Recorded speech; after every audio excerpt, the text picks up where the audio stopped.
Well, we are going to officially get started. And what is our topic here today? 2023 estate planning changes. We get a lot of questions about this. We had a huge response to this. We put it out on our mailing list for people watching live. And if you're watching this as a recording, I think you're going to get a lot out of this here today.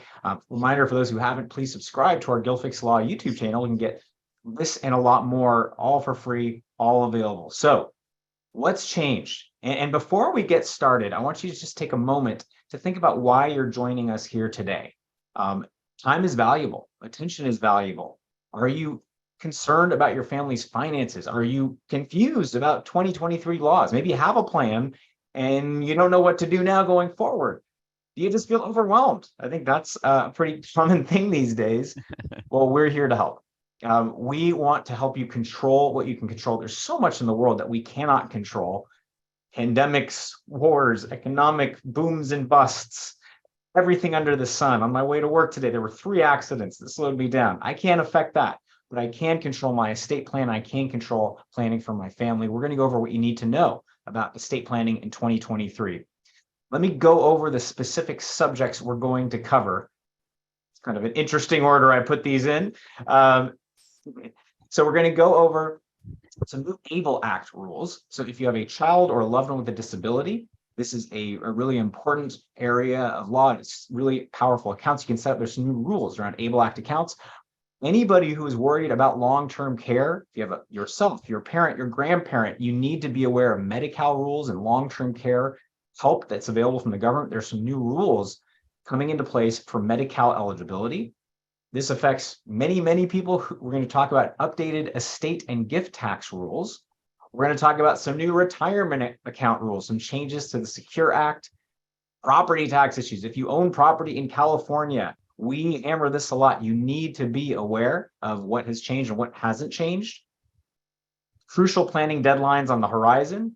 And then we're going to go over a 2023 planning checklist, really steps that you should take as we go through 2023 to protect your family. We always have to remind this is for educational purposes only. This is not legal advice. This doesn't form an attorney-client relationship. We can only do that if we're meeting with you directly one-on-one. We're formally working with you. So on that note, why don't we jump in? But I do want to spend just a moment for those of you who don't know us. I am Mark Gilfix. This is Michael Gilfix is here co-presenting with me today. Our firm is Gilfix and the Pole Associates. We're very proud of our legacy here in the Bay Area and really throughout California. We've been around for about 40 years. We have served thousands of clients throughout the state, from San Diego all the way up to Wairika. And we specialize in this. This is what we think about. This is what we do. This is what we write books about. We write articles. We train other attorneys in these areas, or at least Mike has in the past. We give talks at conferences. We live and breathe these issues. And it's our mission to educate the community and to provide extraordinary value and really peace of mind. And it's our mission to really help people understand these issues and to help as many families as we can. Before we jump into the substance of this, I think this is important just as context. Obviously, we just had some elections a couple of months ago, or late 2022. And I think the big outcome is we have a split government. Obviously, we have a Democrat as a president. We have a Democrat-controlled Senate, which is maybe a little unexpected. And we have a Republican-controlled Congress. So what does that mean? Well, it means we're probably going to have gridlock the next couple of years. So we don't anticipate any major law changes in the near term. So just keep that in mind as we look at this, that don't count on laws changing to bail you out if you have a problem, but it also means we have some time to take a breath and look at the rules as they are and plan to protect our families. So Mike, why don't you go through our first key update? Sure. So we're going to talk about the ABLE Act.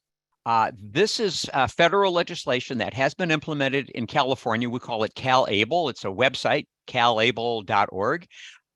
It's an opportunity when you have a child or a loved one who has a disability and is not able to work, qualifying for government benefits. It's a way of supplementing what we call a special needs trust. The idea here, by the way, is that anybody can give up to $17,000 a year to an ABLE Act account. All of that money can be there for the benefit of the child who may be receiving SSI, an income program, eligible for Medi-Cal, and that money doesn't interfere with eligibility for these programs. The account can hold up to $100,000, so it's a significant opportunity for those interested. The disabled individual himself, can also be the manager of the account if they're able to do so. So It is a remarkable opportunity. Not many are aware of it. A lot of folks are taking advantage of it. Now, we've had some developments. One point that is not up on the slide is important. It was the case in federal legislation, fundamentally, that a person had to be diagnosed with a disability before age 26. The law has changed. Now, if the individual was diagnosed before age 46, they can qualify for an ABLE Act account. So a lot of folks thought they aged out because something wasn't diagnosed until an older age and it wasn't available. It is now. Now, another clarification we have, that's new law, clarifies that if there's money in the account in California, in the ABLE Act account, at the death of the beneficiary, the state does not get reimbursement. It doesn't get paid back. It's referred to as the clawback. Federal ABLE Act legislation actually says that there is reimbursement to the state Medicaid program. So again, hey, we're in California. Liberal, forgive, give. So as long as the ABLE Act account is set up in California, there's not going to be any payback to the state of California. And that's when someone passes away, right? If there's money at their passing, to the extent that there's money remaining in the account.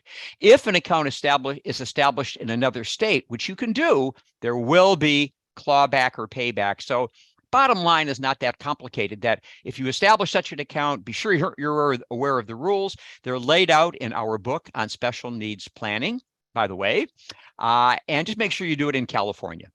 So yeah, and if developments, protections. Yeah, and if you have questions, we have a lot of webinars on special needs planning. We help families in that area a lot. So if you have questions about special needs planning, someone in your family with a disability, talk to us. Check our Gilfix Law YouTube channel and the book. All right. Now we're going to talk about Medi-Cal. It's a program. Medi-Cal is California's version of the federal Medicaid program. At the national level, we have Medicare and we have Medicaid. Again, we're clever in California. It's called Medi-Cal. The most important point for present purposes is that Medi-Cal is the only government program that can pay all or most of the cost of nursing home care. It does many other things, but that's going to be our focus for the afternoon here. All right. To qualify, it has been the case that an individual applying for Medi-Cal eligibility couldn't have more than $2,000. That's been the law for years and years and years. Now, California, an individual can have up to $130,000 while qualifying for Medi-Cal. By the way, that's in addition to many other assets that are exempt and that don't count, such as a residence, such as money in a retirement account. So again, it's pretty liberal here in California, allowing individuals to retain substantially more money than they could in the past while qualifying for Medi-Cal. There's also protection when you're married if a spouse is at home while one is in the nursing home.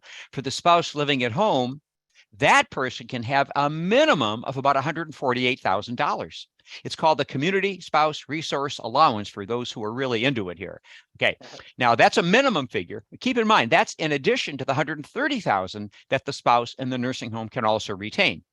What about income? There's income guarantees for the spouse living at home.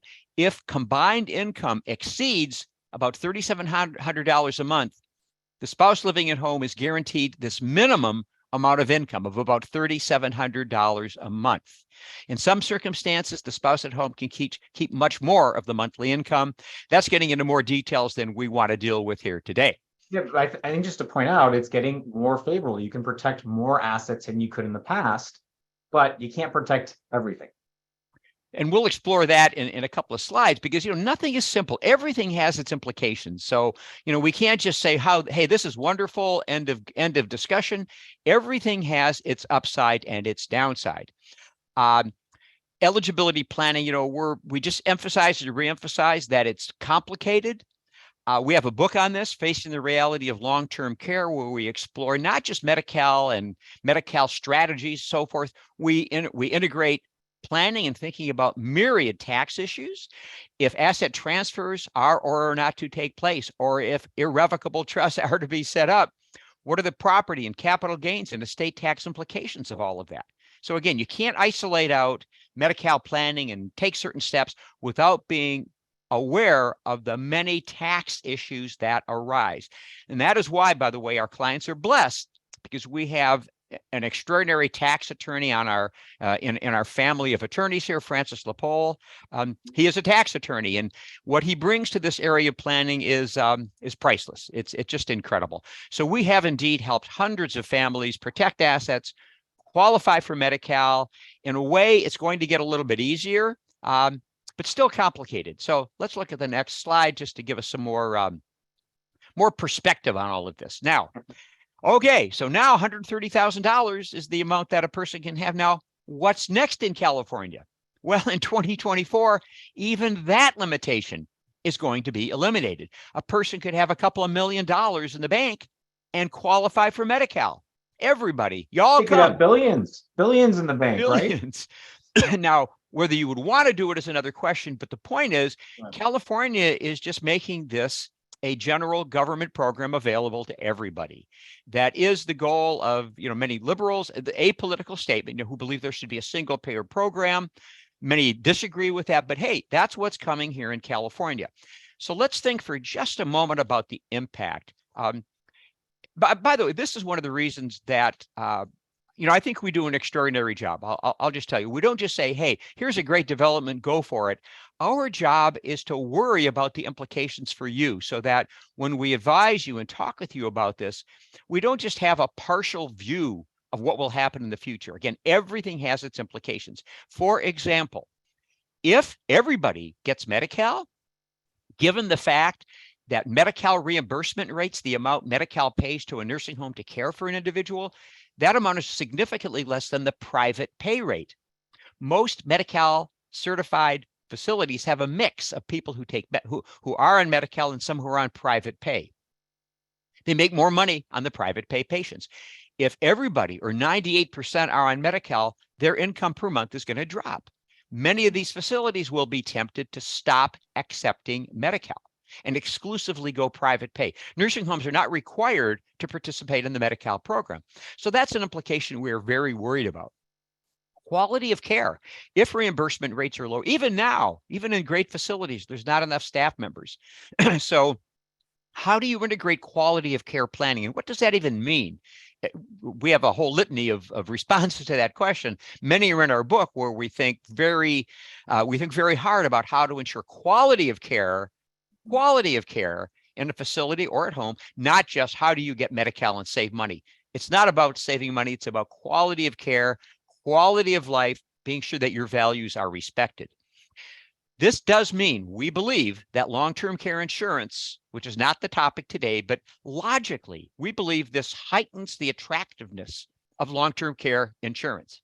If there's extra money in the bank to maybe pay for that private pay facility that used to take Medi-Cal but doesn't anymore, and you want to have the option of entering any skilled nursing facility in the area, not just the Medi-Cal certified facilities, this could be very important. And Medi-Cal, long-term care insurance can pay for home care, in some circumstances for assisted living. So again, we think it's going to be more and more important as time moves along. We don't think it's going to stop there. There's going to be more changes. There's going to be, in some quarters, a reaction to this increased accessibility, which somebody's going to realize at some point that, hey, what does this do to California taxpayers? It has a lot to do with California taxpayers. Mm-hmm. The Medi-Cal expenditures are going to go up, and who's going to pay for it? So are there limits? Should there be limits? That's not our question, really. Our job, again, is to be aware of what these changes are and know how to advise you so that you and your family have quality of care, make good decisions, you're aware of the tax issues. And again, here's a screenshot of our book. It's up to date in virtually every respect, so it's available to anybody and everybody through our website. I believe it's on Amazon as well. It's a good summary of all of these issues. So look at that in conjunction. Yeah, some of the numbers have changed, to be clear, but the strategies we talk about remain. And we have a webinar about how to pay for long-term care. So see our Gilfix Law YouTube channel if you want to see a longer form talk about this issue in particular. But if this is an issue for you, talk to us. I mean, we've helped many families with these issues, and it's not just planning for Medi-Cal. It's, hey, does Medi-Cal make sense given your situation and given the care needs that you or your loved one has? Any other thoughts on Medi-Cal? No, I think that covers it because again, we're not. This is the. I think folks more interested should look at other webinars in our book. Today is really what are the changes? What do we think is going to happen in the future? And I think we've covered that. Absolutely. Let's move on to, let's talk about estate and gift tax changes. And this is a big deal sort of in the near term and especially in the next couple years. So in 2022, the estate tax exemption, the amount that you could pass to anybody when you pass away or via gifts during life, tax-free, was $12.06 million. So between, for a couple, that's over $24 million that a couple could leave to their heirs or give away during life with zero estate taxes owed. Now, that's indexed with inflation. And you may have noticed that inflation was a little high this year. So the exemption jumped to $12.92 million per person on January 1st, 2023. That's $25.8 million per couple that can be passed tax-free. So that affects a very small portion of the population. But for those who it does affect, it's a huge deal because any dollar over that, any amount over that exemption is taxed at a 40% rate. So you might be thinking, hey, unless I'm very, very high net worth, it's not an issue. Now, if you are in that range, you need to talk to us right now. That's a spoiler alert. And there are steps you can take right now. But even if you're below it, you need to think about this. Now, there's also the annual gift exemption. There's some confusion. We get people who confuse these two numbers. So the estate tax and gift tax exemption is how much you can give away throughout your life. Every year, though, in 2022, you could have given away $16,000 to as many people as you wanted without even reporting it to the IRS. That's independent of the estate tax and gift tax.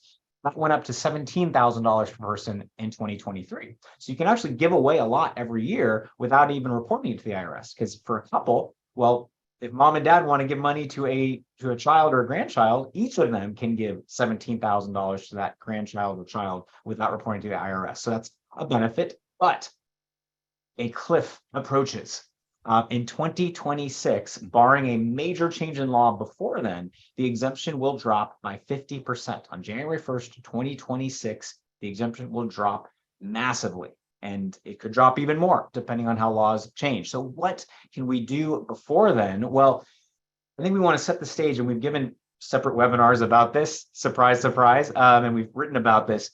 If you're single and your net worth is $5 million or more, and that includes the value of your home, that includes the value of life insurance, that includes the value of your future inheritance. So if you own a house in certain parts of California, that alone might get you close to that.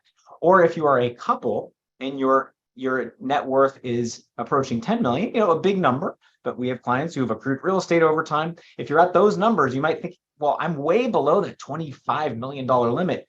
You need to think about this. You need to plan ahead because most likely your estate's going to grow in coming years, right as the exemption drops massively and millions of dollars are at stake. This isn't a rounding error. These are millions of dollars that you worked so hard for. If you have real estate or if you built a business or whatever it's been, it's probably been a lot of work for you to get to where you are. And we don't want you to lose millions just because you're not aware of law changes. Because again, it looks like the exemption will drop to about 6.5 million per person in 2026. So if you have that larger estate, there are a lot of options that we can use before the deadline. It's kind of a use it or lose it type thing. If you don't take steps ahead of the law change, you lose that opportunity forever. And with sophisticated planning, you could have an estate upwards of $30 or $35 million, and we could protect it all. If you follow our advice and use the structures we can help to create, and there's no one size fits all solution, we can virtually eliminate estate taxes for many estates, or at least dramatically reduce them. Now, what are some examples of this? Well, right before it drops, you could simply give away $12 million and then it drops, the exemption drops. Hey, you've already used up the larger exemption. You took advantage of it. Great. There are spousal lifetime access trusts. There are gifting via LLCs or partial share discounting of real estate or entities to make money basically vanish from tax exposure totally legally. It's totally accepted discounting techniques. There are charitable ways you can reduce your taxable estate, charitable remainder trusts, family foundations. There are so many techniques. Definitely no one size fits all solution here. And this is where you need to meet with us if you're concerned about this. We did a webinar, again, surprise, surprise. Check out our Gilfix Law YouTube channel for the video Estate Planning for High Net Worth Families. Mike wrote this book, Beat Estate Tax Forever. It is available on Amazon. And if you're a client, it's of course available for free. And it's available on our website. But the bottom line is, meet with us if this is a concern. even though we're not ready at the deadline yet, well, hey, we have some time to be thoughtful about this and to start building towards that. We've saved our client families hundreds of millions of dollars, if not more, in the last few decades. And of course, that's not a guarantee of future success, but we've been extraordinarily successful. And Francis LaPole, our tax attorney, I think he's one of, if not the best in the country at what he does. And it's extraordinary what we can achieve when we work with families on estate tax planning. So talk to us, watch that webinar, but most importantly, again, talk to us if you're concerned about this. Anything you want to add here, Mike, about estate tax planning? I think you nailed it. Well, thank you so much. Retirement accounts in the Secure Act. Let's talk about this. IRAs, 401ks, 403bs. There's nothing dramatic here in terms of investment opportunities and tax so much. What has changed is the age at which you must start taking your required minimum distribution, the RMD. Not yet, but in 2024, the age increases from current age 72 to 73. And then years later, it's up to age 75. This is longer life expectancies for most of us. This is a very positive development. The reason we say it affects financial planning is a lot of financial planners make projections based on retirement age, amount of money that you have. So all of that is going to be adjusted as we move along. By the way, we formed a partnership with some financial planners. There's somebody with whom you can meet for free if you want to talk about these, about investment opportunities, insurance, and so forth. And he's up to date on these changes, which again, will have an impact on decisions that you make about how to invest, where to put your money, what your income needs may be, and what your income stream will be in the future. There's another development with regard to retirement accounts that's relevant for those who have kids or grandkids where you set up a 529 plan. This is the tax favored account where you set up where you have money set aside to pay for the cost of education for a child or a grandchild. So often the kid doesn't go to college when you thought they would, or they don't use up all of the money. Years go by and there's still $10,000, $20,000, $30,000 sitting in that 529 account. And that money could still be counted as part of your taxable estate, even though it's got all these limitations. There's nobody else to kind of use that money for when it comes to education. So what do? It's been a dilemma. So here's the solution. Starting not quite yet in about a year, money that you have in such an account can be rolled over into a Roth IRA. We are real fans of Roth IRAs. When you take money out of the Roth IRA, there's no income tax liability. So, dramatically better for most individuals in many circumstances than the traditional IRA. When you take the money out, then it's all subject to income tax. So it's something to be aware of if you have a sizable 529 plan, or you already are worried about this. There are caps or limits by the Roth contribution limits, capped at $35,000. But again, the real message is that it's an opportunity to explore. If any of you have 529 plans and are just wondering what the heck are you going to do if money is left over, so be aware, it's another planning opportunity. Okay, now let us move on to a topic we always emphasize and highlight. This is actually a change in law from last year, but it continues to be a dramatic development. The vast majority of us are utterly ignorant of its impact. I mean, I think if 1 in 50 homeowners is aware of this, I would be surprised. And that's a real shame, because it means that dramatic property tax increases are going to hit kids when they inherit property, and they're not ready for it. So that means that so many are going to lose the family home or the cabin in the mountains that they wanted to keep. It's a dramatic problem that we just have to think about and think about how we can address. So Prop 19. Now this goes back to Proposition 13, the darling of property tax opponents, where rollback property taxes development. And there was also Prop 58, which said that you could pass along your property tax level for your residents to your kids, regardless of value, regardless of whether they live in it, plus another $1 million in assessed value on other property. So most folks could pass along all their real property to their kids, no property tax increases. That's out the window. That is out the window. Okay, so if you have real property you want to pass along to your kids, it is probable, if not unavoidable, that there will be a 100% reassessment. So if you bought your property a very long time ago and property taxes are $3,000, $4,000, $8,000 at your passing, or if you give it away directly, the question is, what's the value of the property on that date? So if the folks I spoke with this morning, their house is worth $4 million. They didn't know about this. They were going to leave it to their kids as an investment. Property taxes would increase to over $40,000 a year, probably $43,000 a year. For them, from about $4,000 a year. I mean, that's dramatic by any measure. There is one exception. There's one exception, and that's if a child makes the parent's residence his or her residence. They have to move in, make it their residence. Not a complete protection. $1 million in assessed value is forgiven. So let's look at the couple I met with this morning where the property is worth at least $4 million.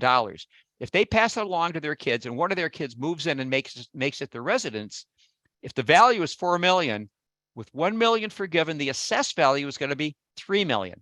So property taxes are still going to go to about $33,000, an increase of about $30,000 a year. So even with this exception, very limited exception for so many properties in the area here, it's not enough. Now, some properties in some areas, it is enough, to be clear. But again, for so many, it is not. That's only if a child makes it their residence. No exceptions if you have a special needs child, a very poor child, other circumstances. No exceptions. Time bomb is ticking on property taxes. We, of course, did a webinar on this already. It's on our YouTube channel, Gilfix Law, very creatively entitled Gilfix Law, our channel. It illustrates, we have more illustrations in that webinar. You can see over a decade or two, hundreds of thousands of dollars are in sway here. It makes the difference between whether or not your kids will be able to keep the property or whether they're going to be forced to sell.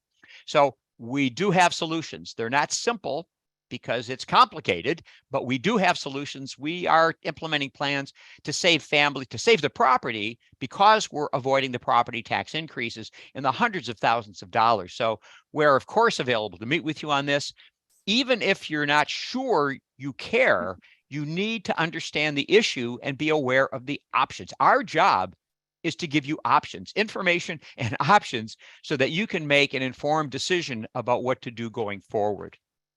Yeah, and I just want to add, we gave the example of $4 million house, but you don't have to have a $4 million house for this to be an issue. If it's most parts of California now, prices are approaching $1 million or more. And of course, in coastal areas, they're much higher. And if you have a single property, if you're fortunate enough to have that cabin in the mountains or a rental property, you're hoping will help support your child with special needs or support your children down the road. Zero protections in property taxes for anything other than the primary residence. So it will be, without planning, reassessed. And even if it's a moderate increase, that can be thousands of dollars per year. So again, as Mike said, talk to us. If you want to get more context before you meet with us, watch the webinar. But if in doubt, the stakes are so high. And there's been many families we've met with where we go through it and they're like, hey, it's actually not that big a problem. But most, they look at the numbers and they're like, oh my gosh, that's insane. And we've helped many, many, many families with a bunch of different solutions that are integrated to optimize for taxes. And before we move on, we have a question that's on this topic from Amy. Do you mean the adult child can move in, granted with this to get this limited protection, but can that do it? Well, the child can move in before or after mom or dad pass away. The point is they have to make it their residence. So it can certainly be after mom or dad pass away. They have to file the homeowner's exemption. There's some time limits that within a year, you really have to be careful about it. But the short answer is yes. Yes, a child can move in, make it the residence, and you will be able to capture this protection. Got to be careful about how you do it. And then partial protection, though, to be clear as well. Partial protection. So let's kind of, we went through so much. So let's just take a breath. My brain is spinning too. I can only imagine what it's like for those of you trying to keep up with all this information we are throwing out there. But let's do kind of a 2023 planning checklist. So we talked about ABLE Act accounts. If you have questions about that or special needs planning, talk to us. Those are some changes that just we wouldn't directly help you with, but we want to talk about your estate plan.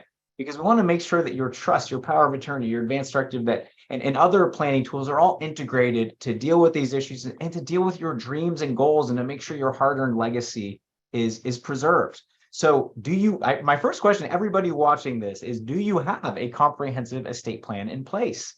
And if you don't have one, or if you're not sure what I'm talking about, you need one. And we have to make sure that you have revocable living trust, powers of attorney, advanced directive, and ideally, if you have kids and grandkids, protective trust for them. And of course, we think about all these issues and these new rules as we talk about it. Your power of attorney has a huge impact on your ability to protect assets if you need Medi-Cal down the road. If you're sick or if you have dementia, we need the power of attorney to be up to date. We want to make sure your trust, your living trust is optimized for estate and capital gains tax purposes. There are different structures we can use.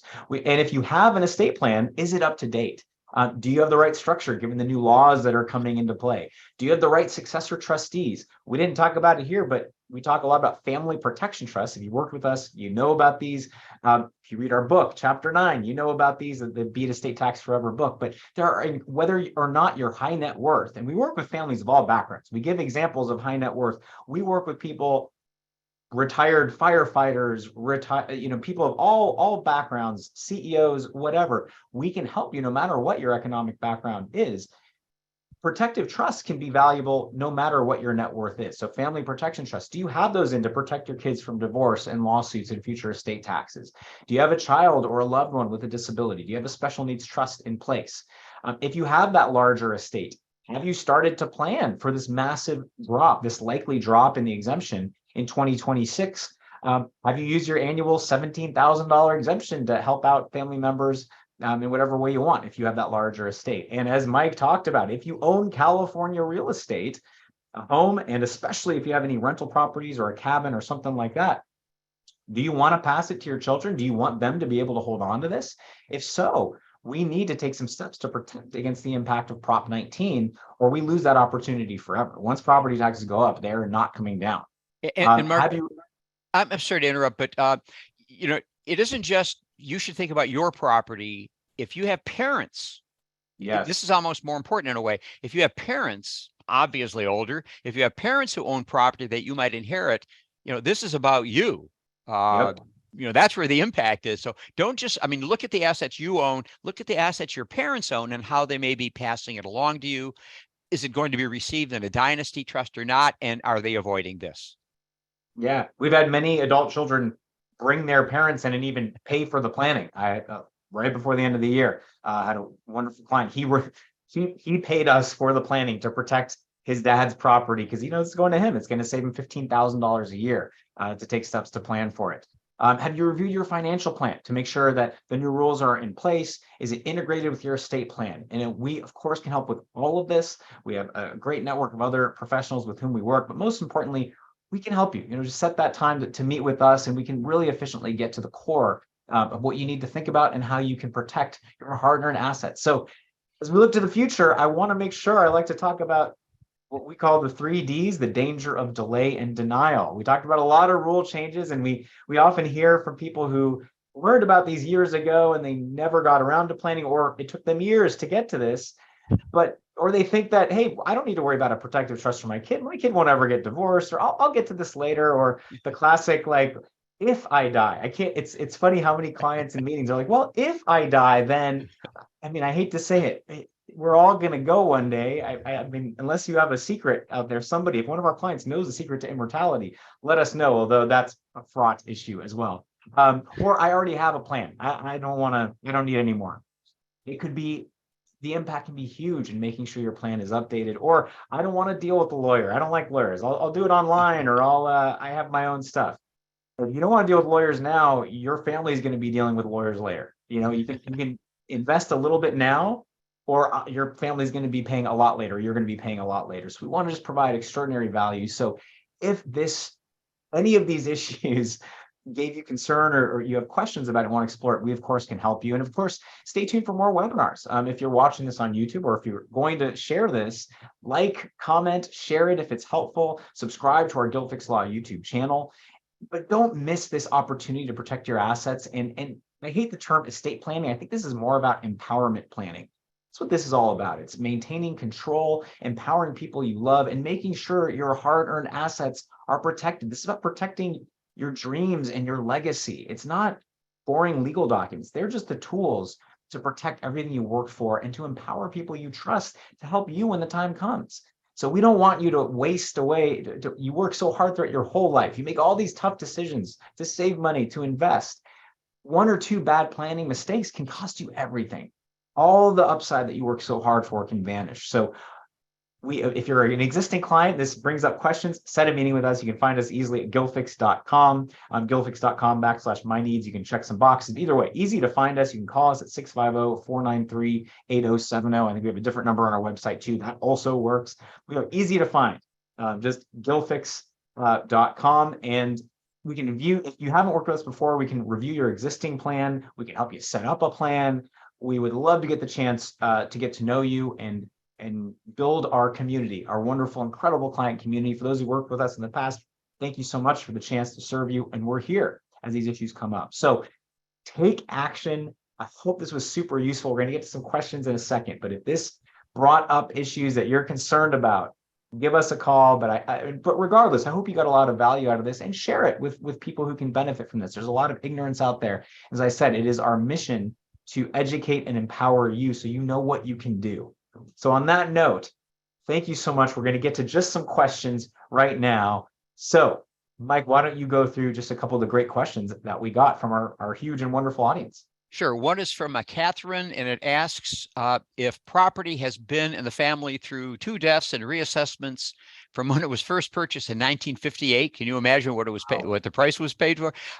Does the reassessment go at my death go back to the value of the property when Catherine inherited it, when it was then apparently worth 1.75 million? No, if you own it, it is the value of the property on the date of your death. So if that property is worth 2, 3, 4 million, that's the new assessed value. So, it's this legacy property that is so important in this context. So I'm really glad you asked that question. Usually with property like that, you want to keep it in the family. And you just have to take some steps here to protect it. Another one is about dynasty trust. And Mark, you alluded to the answer. It says you didn't mention dynasty trust. Do they still work? Do they fit with this Prop 19 planning? Absolutely, yes. The benefits are avoiding inclusion in you leave money to a dynasty trust. It's there for your kid who can control it, not in their taxable estate, but they get to enjoy it and invest it. It's safe if there's a divorce. And yes, we do integrate family protection or dynasty trust planning with Proposition 19, property tax avoidance planning. And a related question is, how much do I have to be leaving my kids to justify a dynasty or our version of a family protection trust? You need to be a multimillionaire for them.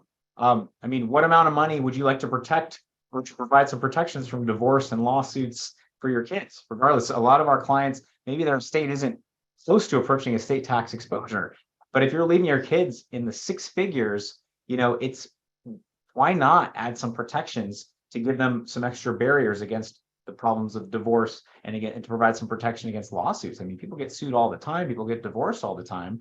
It's kind of like a lifelong insurance policy you can create for your kids. So you absolutely don't need to be high net worth. And just to be clear, we get this question. Sometimes a lot of people call and say, well, my net worth is X. Do I have enough for you guys to help us?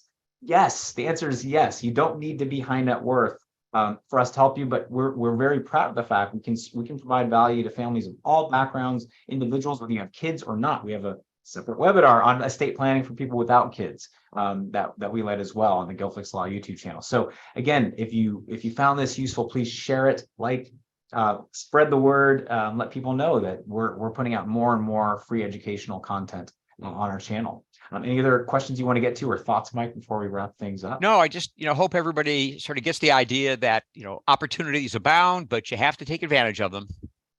Yes. Well, thank you guys so much. You know how to reach us. We'd be happy to connect with you. And again, thank you for spending some time with us. We got to wrap things up. But as my mom likes to say, I hope everybody's staying safe, sane, and healthy. And have a great rest of your day. Take care.